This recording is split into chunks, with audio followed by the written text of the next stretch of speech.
오늘은 예수님의 고별 설교 중 하나를 말씀을 드릴 것입니다. 하지만 이 예수님의 고별에 관한 이야기를 먼저 드리는 것이 맞는 것 같습니다. 고별, 그러니까 예수님이 제자들을 떠나셔야만 했고, 당연히 예수님의 제자들은 세상에 남게 되었을 때 예수님이 제자들을 위하여 하신 일과 말씀과 기도가 있습니다. 요한복음 13장부터 17장까지는 바로 예수님의 고별 장면에 관한 기록입니다. 예수님의 고별 장면은 크게 보면 세 가지인데요. 하나는 세 장면이죠. 하나는 최후의 만찬입니다.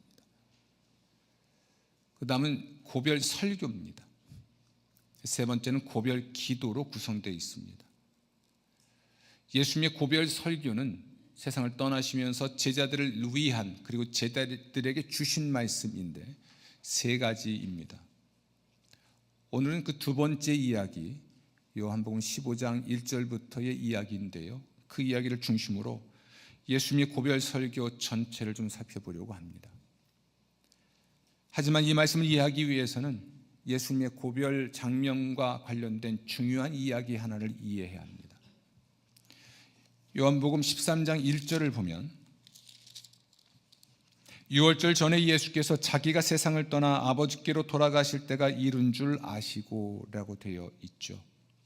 예수님이 세상을 이제 떠나시면 치게 됐고, 이로 인해서 예수님의 제자들은 세상에 남게 되었는데, 그 제자들의 상태에 관한 성경의 기록은 고아처럼 버려지는 것이었습니다.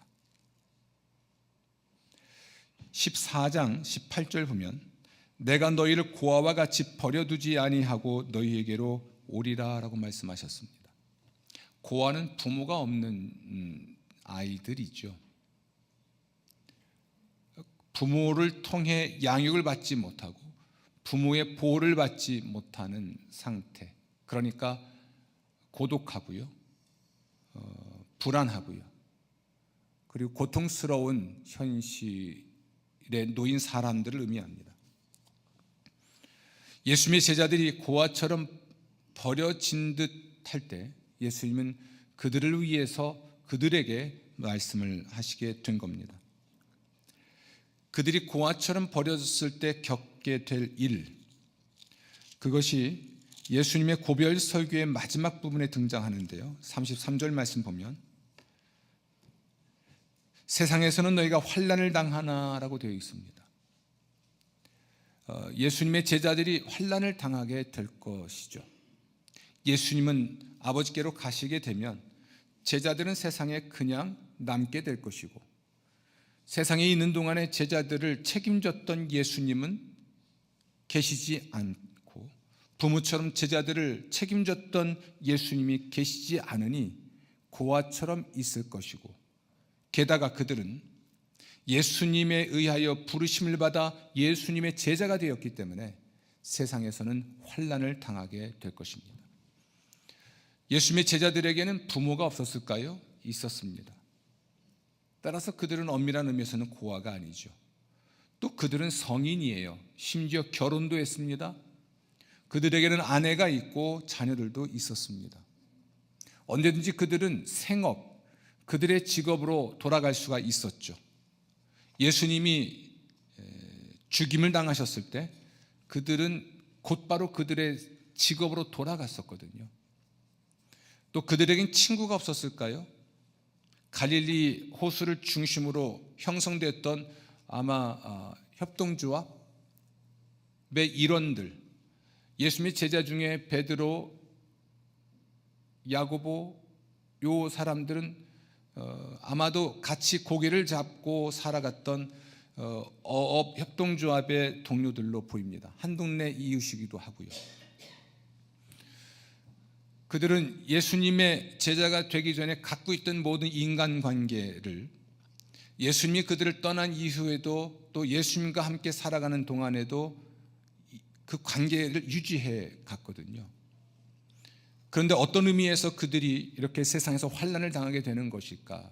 요한복음 13장, 14장, 15장, 16장, 17장에 이르는 이야기를 살펴보면 그들은 예수님 때문에, 예수님을 믿기 때문에 그 이유로 세상에서 환난을 당할 것이라고 기록되어 있습니다.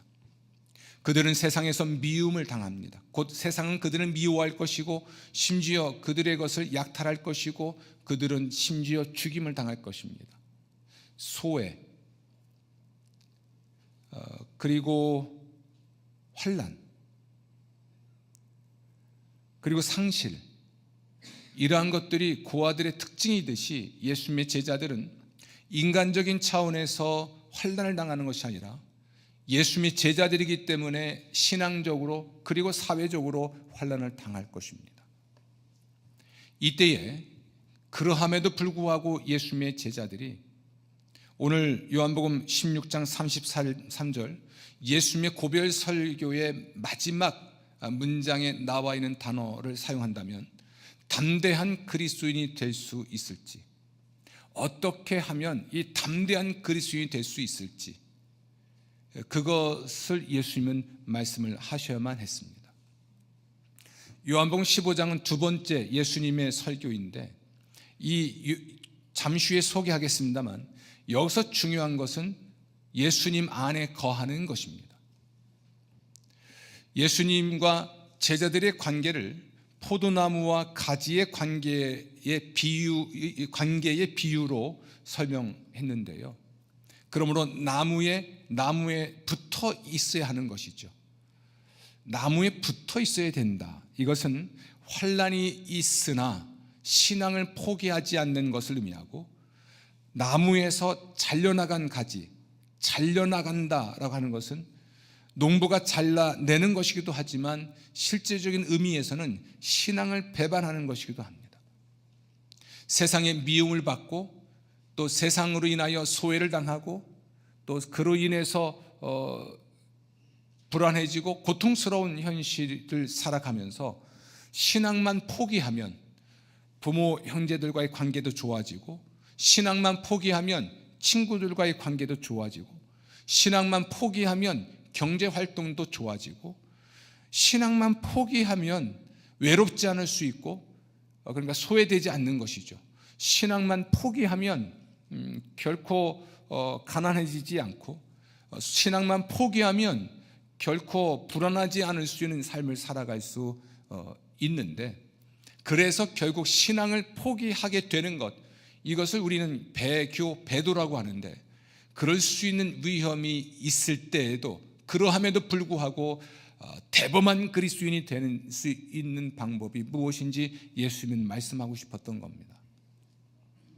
그러면 오늘 요한복음 15장을 읽었습니다만 예수님의 고별 장면과 관련해서 특히 이러한 현실, 예수님은 아버지께로 가셔야 되고 제자들은 세상에 남게 됨으로써 마치 부모가 없는 아이처럼 소외되고 그리고 고통스럽고 불안한 현실을 살아내야 하는, 그럼에도 불구하고 대범한 그리스도인으로서 신자의 정체성을 포기하지 않는 사람이 되는 그 방법이 무엇인지 말씀을 드리려고 합니다. 잘 들으십시오. 우리 시대에도 마찬가지입니다. 우리가 그리스도인으로 존재하고 살아가는 일은 대범하지 않으면 절대로 할 수 없는 일이 되는 그런 시대이기 때문입니다. 어디 가서 나 교회 다닙니다, 나 그리스도인입니다 라고 말하는 것 자체를 굉장히 부끄러워하게 만드는 그러한 시대이기도 하고요. 그러다 보니까 자기가 그리스도인인 것을 숨기기도 합니다. 또 이런저런 이유로 여러 가지 불이익이나 여러 가지 어떤 불편함을 이유로 절대로 그리스도인으로서 적극적으로 활동하거나 사역하지 않는 시대이기 때문에 오늘의 설교는 더 중요할 수가 있습니다. 성령이 하시는 말씀을 듣고 대범한 그리스도인, 마지막 순간까지도 신앙을 지켜내는 그리스도인, 참된 그리스도인이 되어서 하나님의 복을 누리시기를 주의 이름으로 축원합니다. 예수님의 첫 번째 설교는 예수님이 제자들의 발을 씻어 주신 일 이후에 있었던 설교입니다. 이 설교의 주제는 서로 사랑하라 였습니다. 예수님이 제자들의 발을 씻어주신 일은 예수님의 사랑을 보여주는 상징 행위였습니다. 예수님은 제자들을 사랑하시기 때문에 그들의 구원을 위하여 자기 목숨을 버리실 것입니다. 만약 그렇다면 이제 예수님은 세상에 남게 된 제자들이 마치 고아처럼 소외되고 가난해지고 고통스러워할 때에도 그들을 책임지실 것을 믿습니다. 예수님 먼저 하고 싶었던 말씀은 그 말씀이죠. 요한복음 13장 1절은 예수님이 아버지께로 가실 때가 이른 줄 아시고 제자들을 사랑하셨는데 끝까지 사랑하셨다라고 되어 있습니다. 이 끝까지는 세상을 떠나는 그 순간까지일 것이고 더 이상 참을 수 없을 만큼 망가져버린 제자들이었음에도 불구하고 사랑하셨다는 것이고, 또한 예수님 다시 오시는 그날까지 그들을 떠나신 후에도 그리고 하늘에 계시는 동안에 그러나 다시 오시는 그 순간까지도 그들을 사랑하실 것이라는 말씀입니다. 만약 그렇다면 오늘날도 마찬가지인데요, 우리를 사랑하셔서 우리를 위해 자기 목숨을 버리신 예수를 믿는 믿음으로 우리가 그리스도인이 되었다면 우리 주 예수 그리스도는 또한 우리를 책임지고 예수의 사람으로 살아감에 있어서 환난을 당할 때에 돌보아 주실 것을 믿습니다. 예수님은 제자들의 발을 씻어 주시면서 이렇게 말씀하십니다. 이것이 너희를 위해 보여주는 본이다. 그러니까 내가 너희를 위하여 너희에게 한 것 같이 너희도 하게 하기 위하여 내가 이렇게 보여줬다라고 말씀하십니다. 만약 그렇다면 우리는 예수님처럼 자기를 비우고 낮추어 서로를 섬기는 것이 맞습니다. 서로를 사랑하며 살아가는 것이 맞죠. 이것이 환난을 당하는 그리스도인들에게 어떤 의미가 있을까요? 신앙 때문에 신앙만 포기하면 사는데 지장이 없는데요, 신앙을 포기할 수 없고 신앙을 지켜내야 하는데 그렇게 할 수 있기 위해서 필요한 것은 서로 사랑하는 일이란 이야기입니다. 예수님은 세상을 떠나시면서 우리를 세상의 고아처럼 버려두시지 않고 함께 할 수 있는 동료들을 남기고 가셨습니다. 우선 예수님의 제자들이 단 한 명이 아니라 12인 것은 의미가 있습니다. 그리고 예수님은 그들을 통하여 예수의 몸인 신앙 공동체인 교회를 우리에게 남겨두고 갔죠. 그리고 서로 사랑함으로써 신앙의 환난의 때에 예수를 떠나지 않고 대범한 그리스도인으로 살아갈 수 있도록 해주셨습니다. 어떤 방식으로? 서로 사랑하는 방식으로. 아멘. 이 서로 사랑하라라고 하는 이 예수님의 이 설교의 핵심은 우리에게 신앙 공동체가 있고 신앙 공동체 안에서 서로 사랑하고 자기를 비우고 낮춰 서로를 섬겨줌으로써 환난을 견뎌낼 수 있다는 겁니다. 신앙의 환난을 당하는 사람이 나 혼자만이 아니고 여럿이고 모두이고, 어떤 이는 부모를, 어떤 이는 형제를 신앙 때문에 잃었을 수도 있는 현실 속에서, 혹은 잃을 수도 있는 현실 속에서, 어떤 이는 집을, 어떤 이는 밭을, 어떤 이는 건강을 신앙 때문에 빼앗겼을 수도 있는 사람들이 나만이 아니고 여럿이고 모두라는 현실 속에서 서로 권면하고 서로 위로하고 서로 다독이고 서로 꾸짖고 이런 방식으로 함께 세워질 수 있는 것입니다. 예수님을 포도나무로 우리 그리스도인을 가지에 비유하여 관계를 설명하신 우리 예수님이신데요, 이 이야기에서 매우 중요한 것 하나가 있습니다. 몸과 가지의 관계를, 몸과 지체의 관계를 가지고 우리 그리스도인의 정체성을 설명한 분이 있는데 사도 바울입니다. 그 이야기는 고린도전서 12장에 기록되어 있습니다. 몸은 하나이나 지체는 여럿이다. 그런데 이 몸이 그리스도의 몸입니다. 그러므로 오늘 요한복음 15장에 나와 있는 대로 나무는, 포도나무는 예수님이고 가지는 우리 그리스도인이라고 하는 이 관계는 실제적인 의미에 있어서는 우리가 교회이고 우린 그 교회라는 몸의 지체가 되는 것을 의미합니다. 예수님은 세상을 떠나시면서 그저 아무 대책 없이 떠나신 것이 아니라 고아처럼 버려두신 것이 아니라 예수를 신앙하고 따르는 사람들의 공동체인 교회를 남겨두셨고, 신앙 공동체 안에서 서로 사랑하고 서로 섬김으로써 신앙을 함께 지키고 환난의 때에 대범한 그리스도인이 되게 해 주신 것입니다. 할렐루야. 그러므로 기뻐하십시오. 이걸 우린 성도의 신령한 교제 혹은 커뮤니언이라고 합니다. 성도의 교제. 신앙의 환난을 당할 때 혹은 우리가 대범한 그리스도인이 되기 위해서 첫 번째 우리가 힘쓸 일은 성도의 교제에 헌신하는 것입니다. 이것은 교회에 헌신하는 것이고 교회의 관계에 헌신하는 것입니다. 함께 사랑하고 서로를 섬겨 주어서 필요를 채워 줌으로써 환난을 함께 견딜 수 있고 함께 하나님께 영광을 돌리는 열매 맺는 그리스도인이 될 수 있기 때문이죠. 여러분, 예수님이 몸이고 우리가 가지라면 내가 아닌 다른 가지를 우리가 선택하지 않았습니다. 교회가 예수의 몸이고 우리가 그 몸의 지체라면 그 성도가 되는 것은 우리가 선택한 게 아닙니다.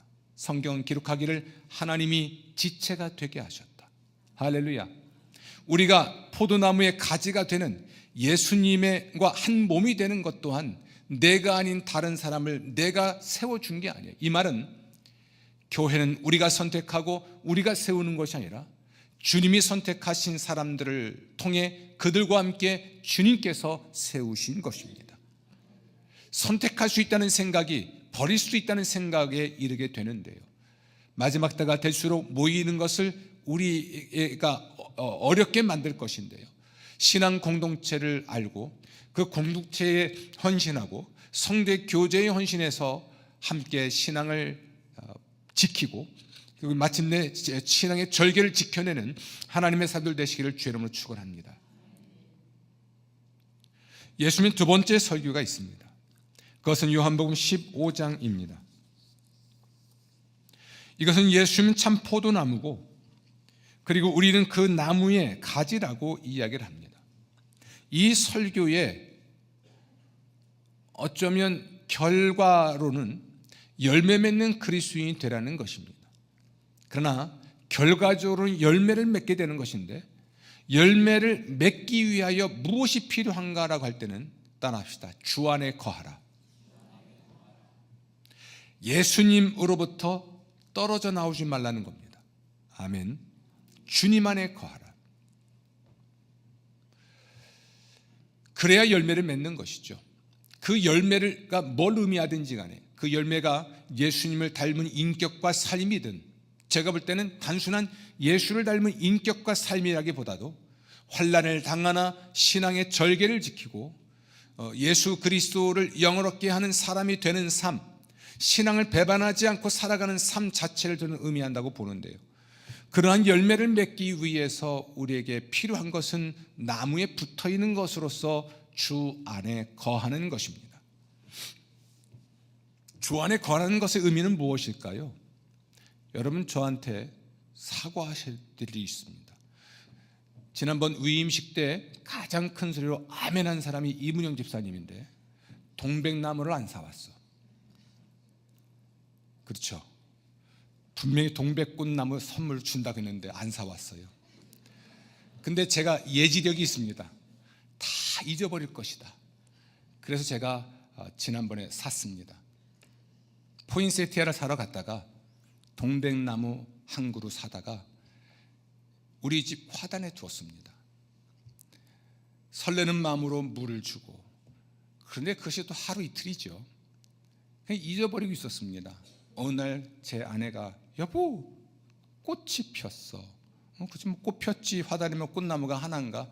아니, 동백꽃이 폈다고. 깜짝 눈에 가봤습니다. 아주 붉은빛 동백이 폈습니다. 할렐루야. 감동이 없군요. 겨울꽃이에요. 겨울을 이겨내는 꽃이기도 하고, 겨울을 밝히는 꽃이고, 겨울을 따뜻하게 하는 꽃입니다. 저는 지금도 그 동백을 좋아합니다.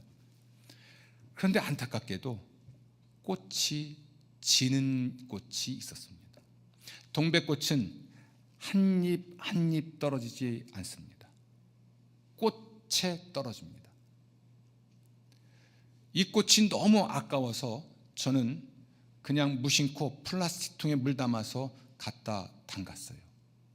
제 아내가 세상 이렇게 낭만이 없냐고 예쁜 유리 그릇에 물을 담아줘서 제가 거기 다시 옮겨놨습니다. 시간이 지나서 살 줄 알았는데 그냥 죽어갑니다. 이 말씀을 드리는 건 나무와 가지의 관계, 가지와 꽃의 관계 때문에 그렇습니다. 나무에 붙어 있어야 가지가 꽃을 피우죠. 가지에 붙어 있어야 꽃이 살죠. 주 안에 거한다는 것이 그것입니다. 가지와 나무는 유기적 교류가 있습니다. 뿌리를 통해서 또는 잎사귀를 통해서 받아낸 이 모든 태양과 또는 수분과 양분이 뿌리를 통해 나무를 통해 그리고 가지를 통해 꽃으로 가죠. 유기적 교류, 이것을 우린 주님과의 전인적 친교라고 말을 합니다. 할렐루야. 주 안에 있으라, 주 안에 거하라 라고 하는 말은 물론 신앙을 배반하지 말고 예수를 떠나지 말라는 것이고 교회를 떠나지 말라는 말씀이 분명한데, 그것은 꽃이고요. 어떻게 하면 이 꽃이 계속 그리고 많이 필 수 있을까? 그것은 나무와 생명의 교류가 있어야 하는 것입니다. 요한복음 13장, 14장, 15장, 16장, 심지어 17장까지 중간중간에 짧게 등장하는 듯 하나 도도하게 흐르고 있는 강줄기, 은혜의 강줄기가 하나 있는데 기도입니다. 기도. 우리가 주님과 생명의 교류를 한다는 것은 그분께 기도를 드리고 그분 우리에게 말씀하시는 전인적인 친교를 나누는 것을 의미합니다. 이것이 기도의 형태로 표현되지만 기도와 말씀이 총체적으로 있는 현장이 예배입니다.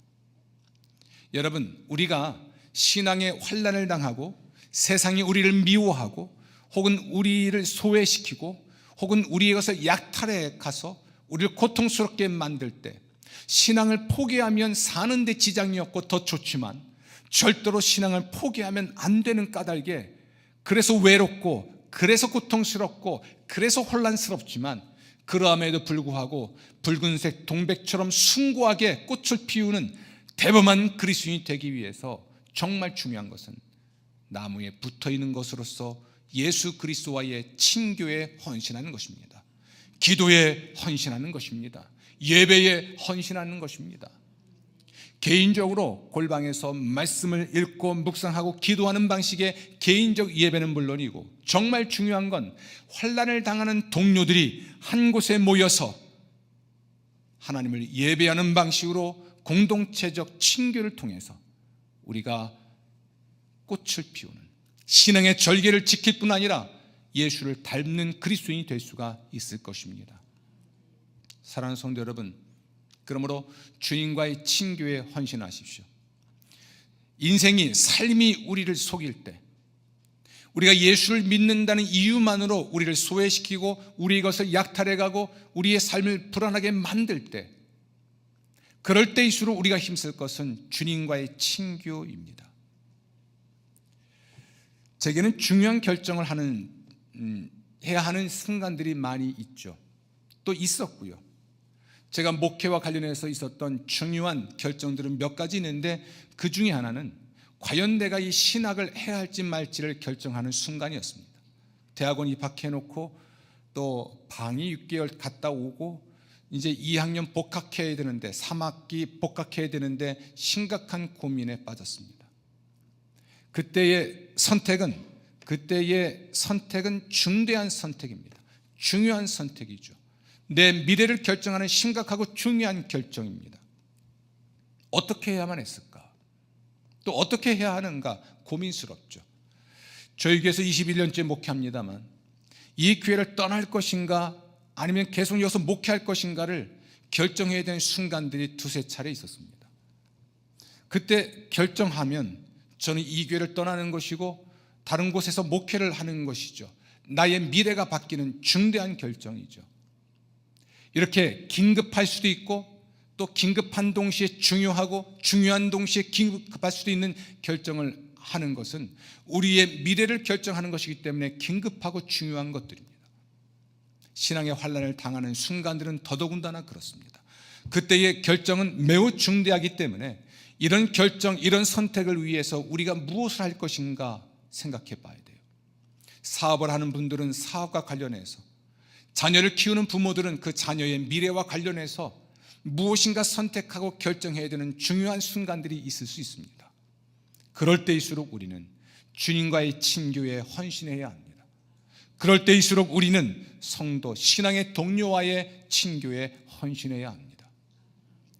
로고스 온라이브에서 교육을 받는 분들, 피택된 권사들을 비롯해 안수 집사와 청년들과 집사님들이 모였습니다.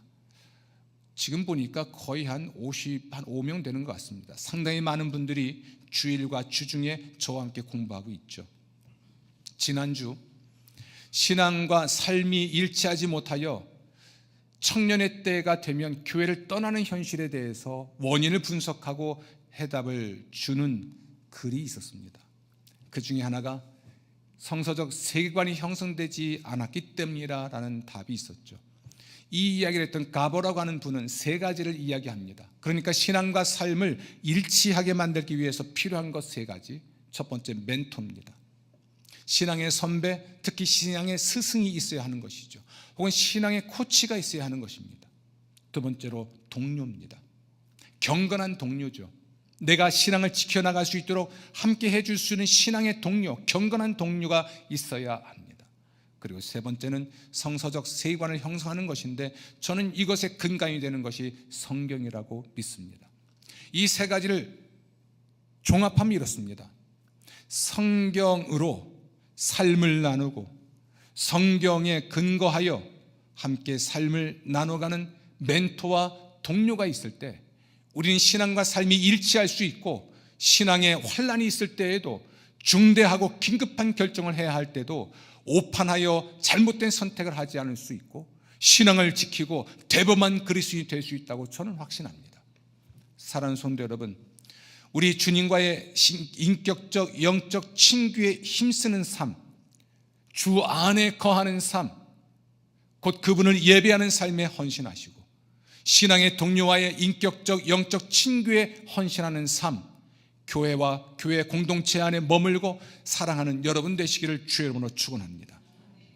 마지막 세 번째는, 설교는 예수님이 요한복음 16장에서 하신 설교인데, 그것은 곧 요한복음 14장에도 요한복음 15장에도 등장하는 주제입니다. 성령입니다. 요한복음 14장에서 예수님은 내가 또 다른 보혜사를 너에게 보낼 것인데, 그리고 15장 16장에서는 그분은 성령으로, 그분이 오시면 너희 안에 그리고 영원히 함께 있을 것이고 너희를 위하여 또 너희와 함께 일하실 것이다 라고 말합니다. 예수님은 보혜사이셨습니다. 이 세상에 계시면서 제자들을 책임지는 분이셨죠. 그들을 인도하고 또는 그들을 위로하고 혹은 그들을 상담해 주는 분이셨습니다. 그래서 그리스도인으로 존재하고 살아갈 수가 있었는데, 그분이 그들을 떠난 후에는 누가 과연 그들의 부모가 되어줄 것인가? 우리 주님은 대책 없이 떠나시지 않았습니다. 신앙의 동료들인 교회를 세우셨을 뿐 아니라 또한 그분께서는 우리에게 성령을 보내셔서 우리 안에 성령이 계시고 그분이 우리 안에서 우리를 위하여 우리와 함께 일하시고 우리를 통하여 일하실 것을 약속, 보장하셨습니다. 아멘. 그런데 그분이 왜 중요할까요? 13장, 14장, 15장, 16장 그리고 17장까지 이야기의 중간 그러나 짧게 나오지만 아주 강렬한 인상을 주는 이야기가 아까 기도라고 말씀드렸습니다. 그런데 이 모든 것과 관련해서 성령이 항상 등장합니다. 14장도 성령, 15장도 성령, 당연히 16장도 성령이 등장하고 그리고 17장에도 성령이 등장합니다. 성령은 우리가 서로 성도의 친교에 헌신할 수 있게 하시는 권능이고, 우리가 예수님과의 인격적 영적 친교에 헌신할 수 있게 해 주시는 권능인 것입니다. 성령을 통해서 또는 성령 안에서 성부와 성자께서 우리 안에 계시고 이런 방식으로 삼위일체 하나님이 우리 안에 계시면서 우리가 환난의 때에 신앙을 지킬 수 있도록 서로와의 친교, 주님과의 친교에 헌신하게 하셔서 마침내 숭고하고 찬란한 꽃, 신앙의 꽃을 피워 세상을 밝히고 따뜻하게 만들 수 있게 하는 것입니다. 그래서 예수님이 세상을 떠나시면서 성령 보내실 것을 약속하셨고, 성령이 임하면 너희가 권능을 받을 것이라고 말씀하신 겁니다. 성령은 우리의 보혜사로서 우리를 책임지는 부모와 같은 분이십니다. 그분이 우리 안에 계신다는 것은 그분만 계시지 않고 삼위일체 하나님, 성부와 성자와 성령이 동시에 계시고 우리를 위하여, 우리 안에서, 우리를 통하여 우리와 함께 일하셔서 우리를 이겨낼 수 있도록 도우실 뿐 아니라 우리를 통하여 세상을 변화시키는 놀라운 일이 일어나게 될 것입니다. 예수님의 설교의 마지막 주제인 성령은, 그러므로 우리가 성령의 인도를 받고 성령 충만한 사람이 되라는 말씀입니다. 성령의 인도를 받고 성령 충만함을 받으면 열매가 아름다울 것인데, 그것이 갈라디아서 5장에 기록되어 있죠. 사랑, 희락, 화평, 인내, 자비, 양선, 충성, 온유, 절제, 9가지 열매를 보이지만 정확한 의미에서는 열매는 하나입니다. 사랑. 그리고 이 사랑의 8가지 특징이 기록되어 있는 것인데요, 이것은 고린도전서 13장 사랑장에 나와 있는 대로 사랑은 이라고 정의를 내려가는 과정에서 나오는 내용과 거의 일치합니다. 성령을 좇을 때 우리는 사랑이라는 열매를 맺게 됩니다. 성령을 좇을 때 우리는 신앙을 배반하지 않고, 또 성령이 역사할 때 우리는 대범한 그리스도인으로 세상에서 존재하며 세상을 변혁할 수 있는 위대한 그리스도인 될 수가 있습니다. 주님의 설교의 마지막은 이렇습니다. 너희가 세상에서 환난을 당하나 담대하라. 내가 세상을 이기었노라. 아멘. 우리가 성령 안에 있을 때 성도의 친교에 헌신하고 주님과의 친교에 헌신할 수 있게 되고, 마침내 환난을 이기고 세상을 이기고 승리하게 될 줄로 믿습니다. 성령의 사람 되시고 성령 역사하실 때 순종하는 여러분 되시기를 주의 이름으로 축원합니다.